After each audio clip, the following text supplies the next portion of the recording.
जय श्री महाकाल। आप सभी का हमारे YouTube चैनल पर स्वागत है। आज के इस वीडियो में आपको शक्तिपात के बारे में कुछ जानकारी दे रहे हैं, जो आप ध्यान से सुनिएगा। और शक्तिपात आपको करवाना है या नहीं करवाना, किस प्रकार से उसके बारे में है, तो आपको इसमें जानकारी देंगे कि अगर आप शक्तिपात करवाना चाहते हैं तो क्या प्रॉब्लम है, किस प्रकार से प्रॉब्लम है और उनका समाधान कैसे किया जाता है। वो शक्तिपात एक अलग तरीका है, उसके बारे में पूरी आपको जानकारी हम दे रहे हैं। शक्तिपात हमारे भारत में काफ़ी जगहों पर होता है, जहाँ पर कुंडली जागरण से संबंधित होता है, अन्य कोई साधनाओं से संबंधित होता है। और वैसे भारत में आप देखिएगा आसपास में, और नेपाल का विशेष काठमांडू है, जहाँ पर ओशो आश्रम है, तपोवन ओशो आश्रम, वहाँ पर शक्तिपात किया जाता है। तो ये सारी आपको जानकारी देंगे। आप वीडियो को लाइक, शेयर और चैनल को सब्सक्राइब ज़रूर करें। पहली बात तो ये समझ लीजिएगा शक्तिपात किस प्रकार से करवाना चाहिए या नहीं।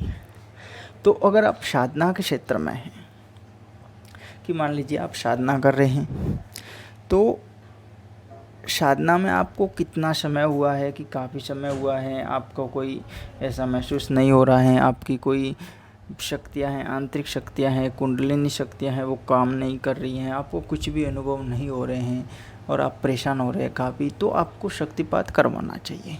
और जैसे कुंडली जागरण से संबंधित वगैरह ये सारे इसमें प्रोसेस होते हैं, अलग अलग तरीके के होते हैं। तो आप अपने हिसाब से, आपको साधना से संबंधित प्रॉब्लम है तो आप कुंडली जागरण से संबंधित करवाइएगा। और आप संन्यास से केवल एक जीवन में खुशी का परिवर्तन करना चाहते हैं, किसी को गाइड भी करना चाहते हैं वगैरह, तो ओशो में भी करवाना अच्छी बात है। लेकिन ये बात है कि सभी जगह पर जो शक्तिपात होता है वो प्रैक्टिकली तौर पर सही नहीं होता है। तो आपको इसके लिए, जैसे ओशो का मैंने काफ़ी सारा ओशो के बारे में खंगाला कि किस प्रकार से शक्तिपात का सही मतलब केंद्र ऐसा मिल जाए तो लोगों को अच्छी सुविधाएं उसमें मिले। तो ओशो वालों में मुझे सबसे बेहतर लगा वो नेपाल वाला काठमांडू का लगा है। वहाँ पर बहुत अच्छे तरीके से शक्तिपात करवाया जाता है। इसके अलावा शक्तिपात केंद्र एमपी में एक है, जहाँ पर इनका नाम शायद मैं भूल गया हूँ, वो काफ़ी अच्छा एक शक्तिपात केंद्र है। इसके अलावा अब राजस्थान में एक शक्तिपात केंद्र है, लेकिन वहाँ के जो शायद वो गुरुजी है वर्तमान में नहीं है, वो उनका जीवन विलीन हो चुका है, जो कि जोधपुर में एक शक्तिपात केंद्र था और वो माँ गायत्री धाम के नाम से प्रसिद्ध था, ऐसा कुछ उनका नाम था।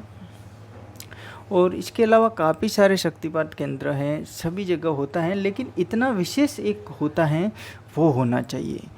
इसके अलावा छत्तीसगढ़ में एक गुरुजी है, शायद उनका भी नाम मेरे को इतना याद नहीं है, लेकिन वो शिविर करवाते हैं, वर्तमान में भी वो करवाते हैं। और वो शिविरों में शक्तिपात वगैरह करते हैं, वो सारी एक्टिविटीज़ वगैरह वहाँ पे होती है, और वो साधना वगैरह के बारे में भी बताते हैं। तो शक्तिपात आप जिस क्षेत्र में हैं, मैंने आपको कुछ स्थान बताए, आप जहाँ भी करवाना चाहते हैं करवा सकते हैं, क्योंकि शक्तिपात हर कोई नहीं करता है। और साधनाओं क्षेत्र में होता है तो साधनाओं का भी शक्तिपात होता है, ऐसी बात नहीं है कि केवल कुंडली का होता है, कुंडली का भी होता है, साधनाओं का भी होता है, अलग अलग होता है। आपके शरीर की एनर्जी को बढ़ाने के लिए शक्तिपात करवाना ज़रूरी है, तब आपको ये काफ़ी इसमें अच्छा महसूस होता है। शक्तिपात तो कोई बुरी बात नहीं है, लोग अलग अलग कमेंट करते हैं, अलग अलग जानकारियाँ लेते हैं अपनी। वो क्या होता है कि आम लोगों की कुछ सोचें अलग अलग होती है, कोई किसी को कोई मानता है, कोई किसी और को कुछ मानता है, तो वो अपनी अपनी सोच होती है, उसके हिसाब से अपने अपने नज़रिए से देखते हैं किससे क्या होता है। लेकिन हम जो मानते हैं वो यही मानते हैं कि ईश्वर सर्वव्यापी है, ठीक है, किसी भी नाम से पुकारो। तो इंसान है, इंसान भी वही है, चाहे दुनिया के कोने में कहीं भी बैठा रहो, अमेरिका बैठा रहो, भारत में बैठा रहो, चाइना में बैठा रहो, कहीं भी बैठा रहो, है तो इंसान ही है। बस यही समझते हैं हम, उससे ज़्यादा कुछ नहीं समझते, ठीक है। बाकी लोगों की सोच होती है, वो अपने अपने हिसाब से कहते रहते हैं। धर्म, हर दुनिया के हर कोने में धर्म का एक अलग ही भ्रम है लोगों को कि ये महान है, वो महान है, वो महान है। अब ईश्वर सभी जगह है, इंसान सभी जगह है, तो फिर धर्म में भ्रम नहीं रखना चाहिए। और अपने अपने हिसाब से लोग मानते हैं, उसका सॉल्यूशन कोई हो नहीं सकता है। जैसे शक्तिपात केंद्र नेपाल वाला है, तो आप कभी नेपाल में जाएंगे तो वहाँ पे देखेंगे अलग अलग देशों के वहाँ पे लोग मिलेंगे आपको, काफ़ी अलग अलग देशों के मिलेंगे वहाँ पे, चाहे इंडिया के हो, पाकिस्तान के हो, वो यूएस के हो, कहीं के भी हो, सब आपको वहाँ पे मिलेंगे देखने को। तो अगर वो भी ऐसा सोच के आते हैं, ऐसा सोचते हैं, तो वो भी शायद अपनी ज़िंदगी में पिछड़ जाते हैं। लेकिन सब लोगों की सोच ऐसी नहीं होती है, कुछ लोगों की होती है, और वो एक नाम के पीछे कुछ कुछ कुछ कुछ करते रहते हैं, उससे कुछ मतलब नहीं है। अगर आप शक्तिपात करवाते हैं तो अच्छी बात है, हमारा कहना यही रहेगा, क्योंकि काफ़ी लोगों ने हमें व्हाट्सअप वगैरह पे मैसेज आए थे कि शक्तिपात के बारे में कुछ जानने के लिए वगैरह, और टेलीग्राम चैनल पर वगैरह भी कुछ मैसेज चलते रहते हैं। तो इसके लिए मैंने आपको जानकारी बताई है कि शक्तिपात करवाना आपका शरीर की एनर्जी बढ़ाने के लिए काफ़ी अच्छा है, और आप एक बार अनुभव करेंगे तब आपको और भी अच्छा लगेगा। और वैसे अध्यात्म जीवन में जितनी खोज करते हैं उतनी कम खोज है। खोज अध्यात्म जीवन में खोज हमेशा करनी चाहिए, और मेरा मानना भी यही है कि अगर अध्यात्म पकड़ लिया है, जैसे मैं अध्यात्म से संबंधित हूँ, तो मैं हमेशा ही कुछ न कुछ खोज में रहता हूँ, कुछ न कुछ नई चीज़ें देखता हूँ, कहीं से भी देखता हूँ, कहीं से भी उठाता हूँ, कोई भी तरीके की कुछ न कुछ खोज में रहता ही हूँ। रही बात साधनाओं की, तो नई नई साधनाओं में भी हम सफ़र करते हैं, नई नई साधनाएं करते हैं। साधनाओं का सफ़र एक अलग तरीका होता है, अध्यात्म खोज का तरीका है वो भी थोड़ा अलग होता है। तो ये सब जीवन में होते रहते हैं, और विशेषकर ये होता है कि इंसान का जीवन है जो कि ज़्यादा क्या, मैं 35-40 के बाद में गुजरने के बाद में यही कहूँगा कि उस इंसान को अध्यात्म में जुड़ना चाहिए।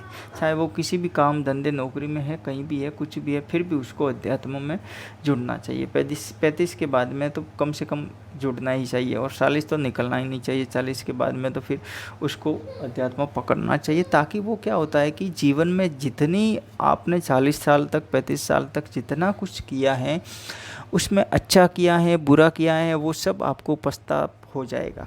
आप पछताएंगे कि हमने क्या गलत किया था, क्या सही किया था। अगर सही किया है तो आपको आपके मन में खुशी होगी, और आपने कहीं कुछ गलत किया है तो वो अध्यात्म के मार्ग से आपको उसमें भी पता चलेगा कि उस समय आपने ये जो कार्य किया था ये गलत किया था, आपने ये रास्ता चुना था वो गलत रास्ता चुना था। ये सारे अनुभव होते हैं। जैसे मेरी लाइफ में मुझे सब कुछ होता है। वैसे भी मैंने पहले भी बताया कि कुछ विशेष लाइफ, प्राइवेट लाइफ होती है, तो उसमें कुछ हर कोई मतलब सभी होता है, वो ऐसे नहीं बताया जाता है कि कौन सी साधना है, कौन सा क्या है, मेरे पास क्या है, आपको क्या। तो ये एक प्राइवेटली मैटर होता है। केवल जानकारी मात्र के लिए आपको कोई भी बता सकते हैं कि हाँ इस प्रकार से ये करो, ऐसा करो, वो करो, ये जानकारी दे सकते हैं। लेकिन घर का वो लॉक खोल के तो कुछ भी कोई नहीं बताएगा कि यहाँ पे सोना पड़ा है, मेरे घर पे इतने पैसे पड़े, ही वो करे, ऐसा कोई बताएगा क्या? कोई नहीं बताएगा। तो ये एक अध्यात्म का एक रास्ता होता है। तो इसके ज़रिए सभी इंसान को पता चल जाता है कि हाँ जीवन में क्या क्या करना चाहिए। शक्तिपात पर बात करेंगे तो बस यही कहेंगे कि आप अध्यात्म में आगे बढ़ना चाहते हैं तो शक्तिपात भी करवा लीजिएगा, बेहतर रहेगा। शक्तिपात अच्छी जगह में करवाइएगा, ऐसी जगह नहीं कि आप टाइम पास हो जाए आपके, क्योंकि जहाँ पे जाते हैं तो हर लोगों का एक ही होता है कि पैसे पैसे पैसे। अब ऐसी बात है कि पैसे तो हर जगह खर्च होते ही है। आप शक्तिपात केंद्र पर कहीं भी जाएंगे तो वहाँ पर आपको रहना होगा, खाना होगा, सब वहीं का होगा। वो आपको बाहर से तो प्रोवाइड करवाएंगे नहीं। रहना खाना, आपकी जो ट्रेनिंग होगी वो मेडिटेशन वगैरह, ध्यान योग वगैरह की, उसमें कुछ कपड़ों की शूजिंग वगैरह होती हैं, तो वो भी सब वहाँ से आपको अवेलेबल हो जाते हैं। तो हर चीज़ के पैसे लगते ही है उसमें। आप कहीं भी बाहर घूमने जाते हैं होटल में, नॉर्मली 1000-1200 रुपये होटल वाला कहीं भी ले लेता है। कहीं का दिन आज 12 से कल 12 बजे 11 बजे तक के ऐसे होता है। तो आपको ये सब सोचना चाहिए कि भाई साधना है, तंत्र क्षेत्र है, ये भी कोई फ्री तो ज्ञान मिलेगा नहीं, फ्री तो कुछ सामग्री आती नहीं है। सब कुछ पैसों के बिना तो होता ही कुछ संभव नहीं है। ये भी हर किसी इंसान को सोचना चाहिए। अब साधनाओं के क्षेत्र में तो आप बहुत सी लूट मचा देते हो, कहीं की कहीं, कोई वंशीकरण के चक्कर में, कोई ट्रांसफ़र के चक्कर में, ऐसे कोई भी फ्रॉडिंग वाले बैठे रहते हैं कि आप इतने पैसे दे दो, आपका ये हो जाएगा, फलाना हो जाएगा, ढिकड़ा हो जाएगा। तो ये वहाँ पे आप इतने पैसे लुटाते हैं, तो जीवन को एक नई खोज में लगाने में अगर कुछ पैसे लग रहे हैं तो कोई बुरी बात नहीं समझते हैं, ये कोई बुरी बात नहीं है। तो पैसे तो खर्च होंगे ही, कहीं भी जाइएगा, कहीं आश्रमों का चक्कर कीजिएगा, कहीं तीर्थ यात्रा कीजिएगा, कहीं शिविरों में जाइएगा, कहीं न कहीं जाएंगे, जहाँ जाएंगे नया ज्ञान मिलेगा, जहाँ जाएंगे नई जीवन की आपूर्ति होगी। अब वो जिस प्रकार से अपना जीवन है उस प्रकार से मैनेज भी करना ज़रूरी है, वो एक अलग बात है। तो ये था कुछ शक्तिपात और हमारी कुछ बातचीत। आपको अच्छी लगी हो तो लाइक शेयर और वीडियो को शेयर ज़रूर करें, चैनल को सब्सक्राइब ज़रूर करें। हर हर महादेव।